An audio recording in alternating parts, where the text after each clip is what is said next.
Hi! Hello, we are in our new setting today. More to come on that. A different room, yeah. This will be our permanent Base. studio for now.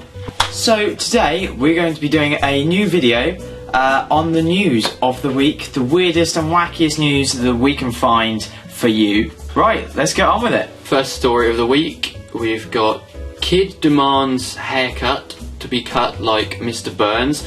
If you don't know who Mr. Burns is, it's on the screen now. Here's a picture of the kid.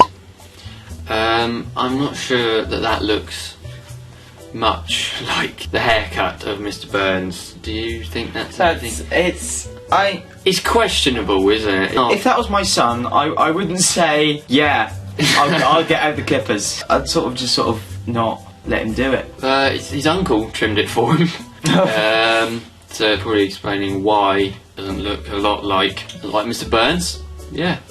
Here is a news headline that caught my attention, and it's that people who take lots of selfies aren't as attractive as they think they are. Yes, this is the story that people who take lots of selfies have a distorted view of their own attractiveness. I know I take lots of selfies. I don't. I take a few selfies. I'm not one of the... But I don't take it specifically of myself. I take it of a place that I'm at. Yeah, so, for example, say I was at a swimming pool. No, not a swimming pool. That'd be weird taking photos there. Yes, I would. Say I was at the London Eye and I wanted to prove that I'd been there. I would take a photo of, like, a selfie, but with that in it. I wouldn't just take a selfie just to take a photo of myself. No, I don't know where you stand on this, Ollie. Do you take selfies at all? Don't take a lot of selfies, no. Do you just sort of like get other people to take your photos? I probably just wouldn't include me in the photo in general. And if I was standing in front of a landmark or something, I'd probably just take a photo of the landmark. I don't feel you need to be in it to prove it, but not sure they can be classed as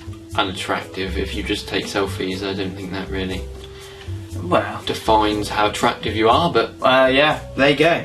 The next news story we've got is on Monday, armed police were called to deal with a water buffalo that had escaped from a farm in Staffordshire. A man was left with a serious leg injury from this incident, and emergency services had to be called after it was reported that it had escaped its paddock and was on the loose in the village.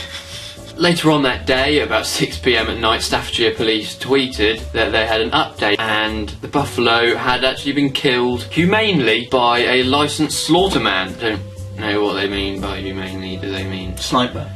5% to cover up. That's what I'd say if I killed Ollie. I'd say he was killed humanely. Humanely. This is the dramatic story of a train who had to make an emergency stop because a man nipped onto the track to get his £2 golf ball.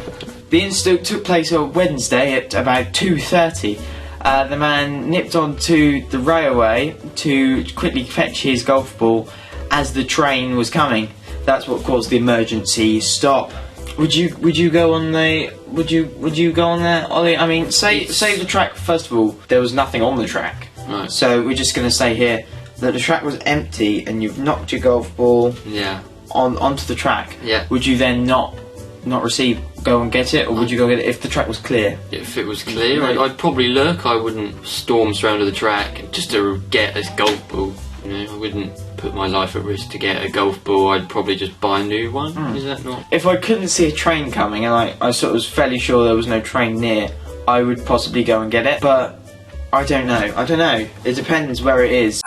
The next news item we have, something that occurred Thursday. A record-breaking pizza was baked in Naples. The pizza came in at 2 kilometres long, 2 kilometres and 16 inches wide. If you think about 2 kilometres as a pizza, it's quite a distance. 2,000 metre pizza? Yeah. This is a major news story. I think that everyone needs to hear this. China has denied canning up human flesh and selling it to Africa as food.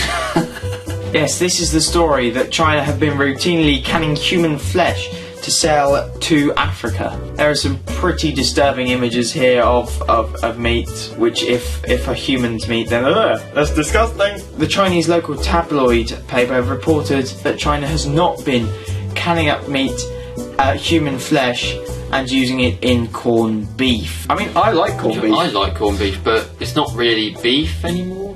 Well, not if there's human in it.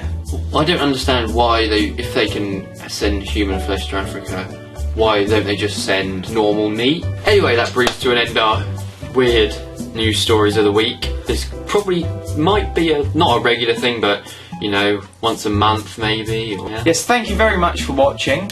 Please like, subscribe and comment in the box below. We have been Jaxby. Goodbye.